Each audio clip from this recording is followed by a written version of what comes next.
Hi everyone, my name is Ken. Behind me, River Thames, and I'm here in southwest London. In this video, I just wanted to share with you a few thoughts about change. I think change is probably the only constant that we have in our world today. I think we all age groups, all of us are going through and are going to go through change in our lives. It can be personal changes, it can be changes in our careers, relationships. It can be changes that we choose or that are forced upon us. It can be technology that is disrupting industries and forcing people to deal and cope with change in order to survive and hopefully to prosper and take decisions that will lead them to the next stage of their lives. So we are not anymore living in a world where we can go to school, someone will decide what we're going to learn there and what skills we are supposed to develop. Later on we go to university or college, work and develop this skill set and become professionals, and then have a job or two and have this career path to our retirement at the age of 65. I think, and it's not only me, I think that more and more people are realizing that we live in a world where nothing is certain. We are all going to experience so many things changing in an ever-growing pace, and we all have to really work on ourselves and make sure that we are strong enough to not only survive, as I said, but to prosper. And I think that everything should start and is starting, if we agree or not, or it's not even our choice, at school. As kids, we are being sent to this system. We usually spend there from the age of 6 or 7 to the age of 18, where we graduate from high school, or if you go and have a higher education and have your master degrees, maybe you're going to leave it at the end where you are 25. If you live where I live in Israel, you will be starting your education, your higher education, only when you're 22 after the army service, and be done with it maybe around the age of 30. My colleagues, my classmates are just finishing now their masters. They are just finishing up now and just starting their professional careers. And one thing that I noticed, many of them that invested so many years in their education are now looking for a change. They are looking to change their professions. They are looking deep inside them and ask themselves the questions: what am I passionate about? What are my talents? What would I like to do in my life? And to tell you the truth, this is quite a sad story. They spent 12 to 20 years in a system that didn't give them much. If you are 30 now and you didn't have enough time, or you didn't spend enough time in an environment that will support you and will lead you and guide you through a process of learning about yourself, of making yourself strong enough, working on your identity, discover your talents, think about your future, and only when you are done with your master degree, this is the point where you start asking these questions. This is quite late.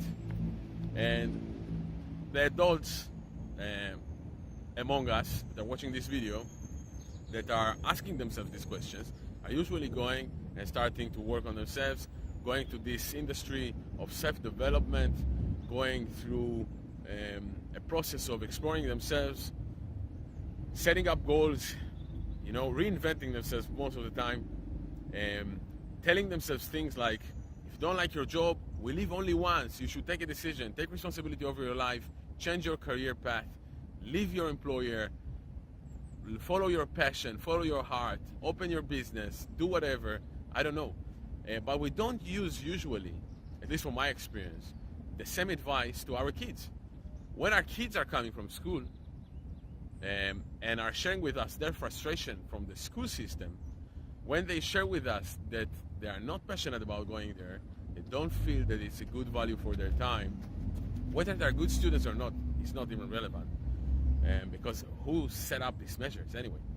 But when they come, we usually don't tend to give them the same advice. We don't tell them, leave your school, go find your passion, work on yourself, read the right books, have the right habits, take a leap of faith and follow your dreams and be the best you that you can be. This is what we do as adults. We don't do the same, and we don't apply the same for our kids. For the most part, for sure, there are many exceptions. And I think it's about time. I think that the only way for us to help the next generation not only to survive in the world that we are creating for them, but to thrive and to be able to be the leaders of this change, the only thing that we have to do now, and we must do, is invest in changing the education system. Invest in finding the right alternatives, in developing the right concepts, the right environments that will suit different types of people, because we cannot look at them as batches. We cannot look at them as a group of kids and decide that they all have to know and they all have to be tested about the same thing in the same way. We have to look at the individuals. We have to be able and use this technology that we have today that empowers our lives, to use the same technology and apply it to the education system, to the education process, make it customized, make it individual, guide them through a process where we are not only choosing in government committees what subjects are going to be on or off the curricula, but we are choosing to develop kids that are able to learn.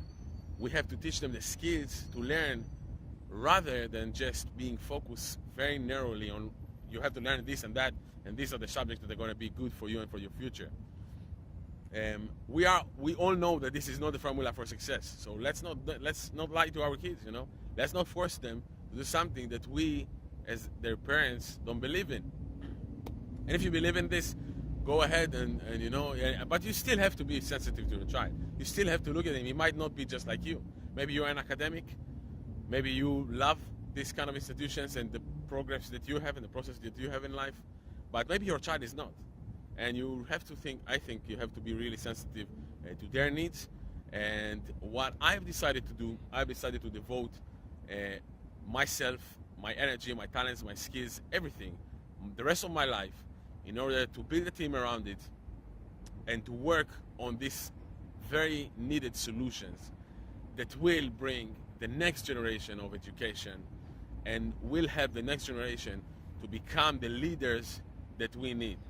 The creative leaders, the strong leaders with a strong sense of identity, with strong self-esteem, with creative minds, people that have worked on themselves and be the best version of themselves throughout their whole lives, and didn't only wake up when they're 30 or 40 and when they are forced to do so, but really as soon as they can, we help them to work towards being the best version, the stronger version of themselves.